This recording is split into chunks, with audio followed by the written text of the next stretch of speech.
Where would you put your money today at the halfway point? We'll start with you, Emery.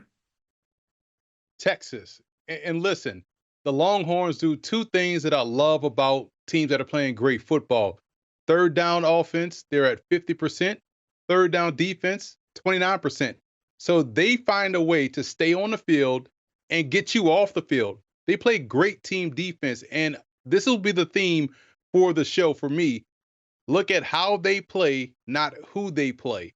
And that's going to be the common theme throughout this show for me. But Texas plays really well consistently, regardless of the quarterback, regardless of the opponent. And I can trust that going forward for them in terms of being a national champion.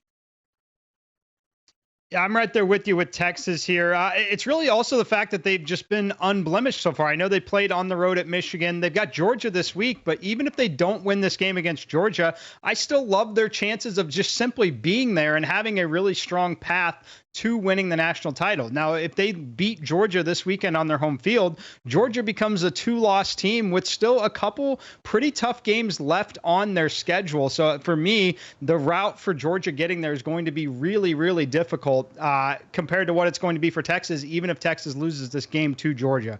So right now, I'm taking Texas. I think they're the most complete team on both sides. Chip, you and I rarely agree on much, but I'll tell you what, this one, we're spot on here. Ohio State lost to Oregon by a point last week with a questionable offensive pass interference call at the end, and you're still sticking with them to win the national championship.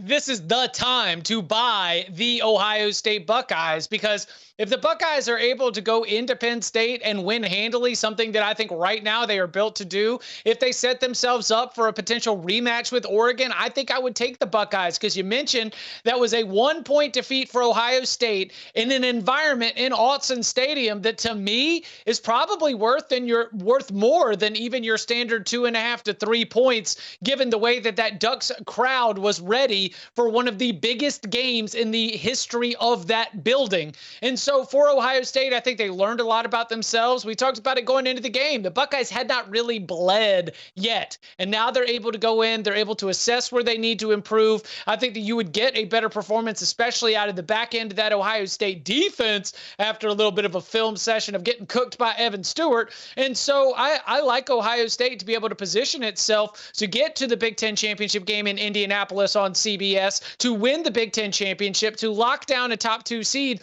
and to really pave the way for a favorable set of circumstances to make a run at this national championship. If we're going to do this, where are you throwing your money right now? There is no better time than now to throw it behind the Ohio State Buckeyes.